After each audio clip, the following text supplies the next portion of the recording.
right guys, welcome back to Goat Power Bikes. Today we're going to be doing an inner tube replacement for the Goat Power Bikes Power Goat. So for this process, we're basically going to be taking off the rear wheel, taking off the tire, and replacing the inner tube inside for all of you guys that don't know how to do it. First thing we're gonna do is put the bike upside down. If you have mirrors or anything, we wanna make sure that we just fold them up so they don't get destroyed.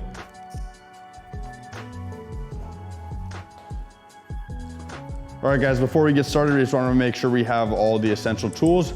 A crescent wrench, sorted Allen key set, tire lever, and you may need some scissors to cut any zip ties holding the motor cable down. So let's get started. All right guys, first step, we're going to take off the bolts holding on the derailleur cage. Take our crescent wrench, break the nut loose. Once that's off, we can set it to the side, take our Allen key assortment set, and remove the safety that holds the wheel into place. We just need to take off that safety on both sides and take off the nut on both sides, and then we can get to taking the wheel off.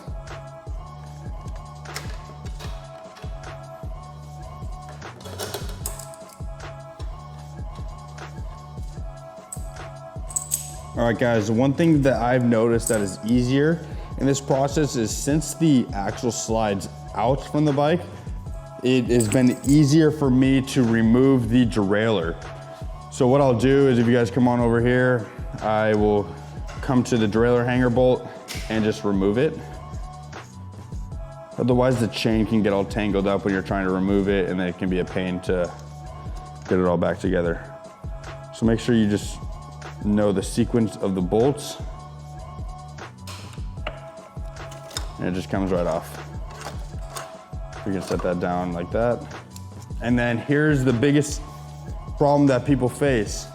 Before we can slide the wheel off, what we have to do is we have to remove one of the brake bolts because the brake gets in the way. So we will just break them both loose.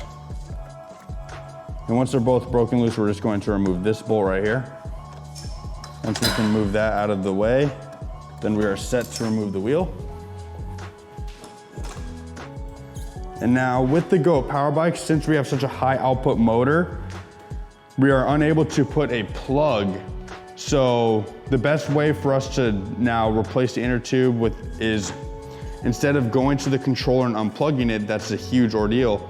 We are going to just lay the bike down like this without stretching the cable, and we will replace the tire.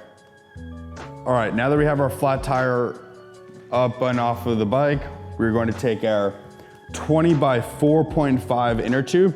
It's not your typical 4.0, which you see on the front. The rear tire is actually a little bit bigger, so we will need a 4.5 inner tube and a tire lever. So let's go ahead. We can just prop the wheel up on the bike like this.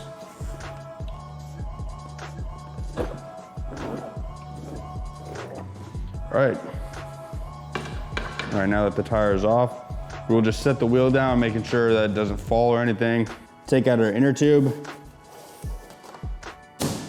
And most importantly, this is the most important part of the whole process, is we want to rub our hand or a rag through the through the tire with a towel to see if there's any debris in here. There are things as tiny as a staple or a little thorn that could have punctured the inner tube, so we just want to look out for those. And if so, you might need some needle nose pliers to remove those. All right, we'll take our inner tube. We will pump it up just until it forms its shape. Once it has formed its shape, what I like to do is put the inner tube back in the tire. Once it's back in the tire, I will take the tire with the valve stem on the top, and I will come over to the wheel, insert the valve stem first into the wheel, just like that. And then we can just push the tire bead onto the wheel. Should be able to do it all by hand, but if you need some help, you can use a tire lever. And now before we put it back on, we should pump it up all the way to make sure that there is no other puncture or that the tire doesn't puncture. All right, the recommended tire pressure says to go to about 15, but I actually felt like that was a little bit low. I'm gonna pump it up to about 20 PSI. Makes the tire nice and firm and less prone to getting punctures. So once we have all that set in stone, we're gonna come around. So once we have our axles lined up, might be a little bit difficult, but we put these little spacers on. We need to actually make sure we loop the chain around it actually.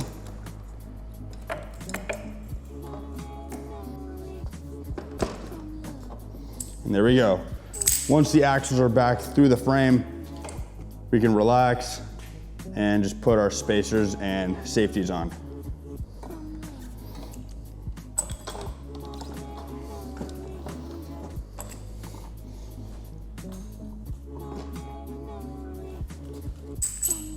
All right, now that we have the spacers in, what we will do is make sure that we have the chain just around the cassette.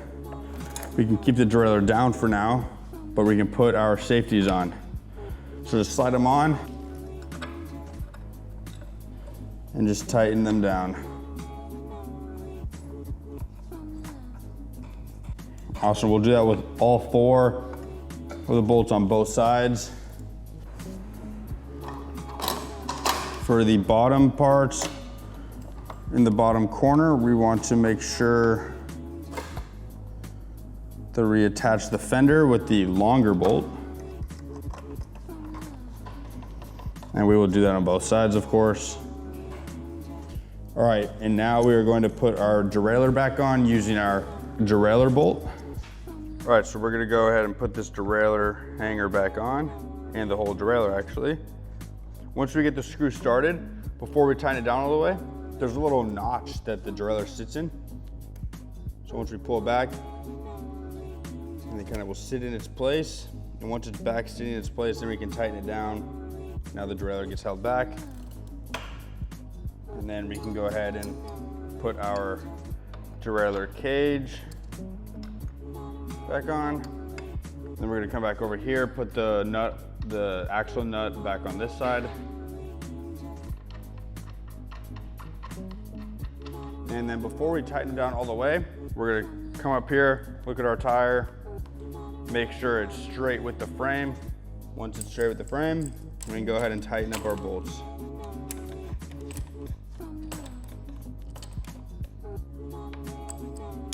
Cool. And before we flip the bike back up, remember we took off the brake bolts so that it would be out of the way. So let's go ahead and reattach that. Here's our spacer. Like I said, it's gonna go in between the frame and the brake caliper.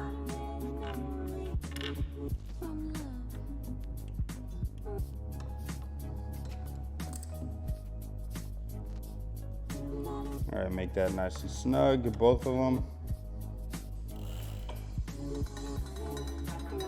Now, if the brake is making noise, the ideal tool to use is one of these long Allen keys. But if you don't have one, the Allen keys provided in the Go Power Bikes toolkit will definitely work. So what we're going to do is we're just going to break these caliper bolts loose.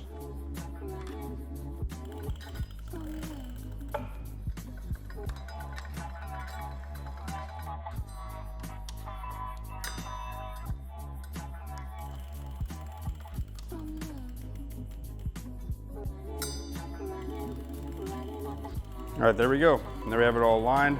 No more brake rub. All right, very common mistake that can happen when putting the new inner tube in is the tire bead can just kind of bubble out. So as you can see, the wheel is a little bit lopsided. All we have to do is drain some air from the inner tube again. Enough to where it's squishy, and then we can just push that part back into the wheel.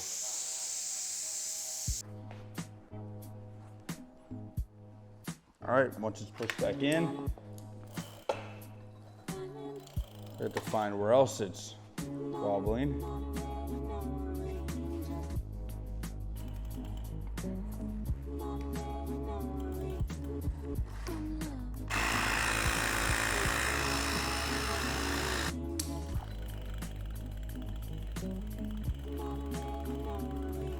All right, there we go. All right, now we can go ahead, flip the bike back over.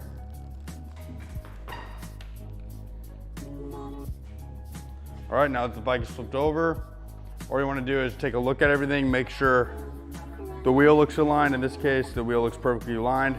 And if your motor cable didn't have zip ties before, it might be best to put some zip ties on it just so that it doesn't rub on the brake rotors or anything else. Well, other than that, that was a how-to replace your rear inner tube on your GOAT power bike. All right guys, now that we've taken a look at everything looks good. We know we just did a successful inner tube replacement on this GOAT power bike, Power Goat. This process is going to be the exact same for the Motor Goat, the Billy Goat. They all have the same setup in the rear wheel. So if you guys watch this tutorial video, you can also apply this to all the other GOAT power bikes. But if you guys have any other questions or concerns, please leave a comment down below, and we appreciate you watching.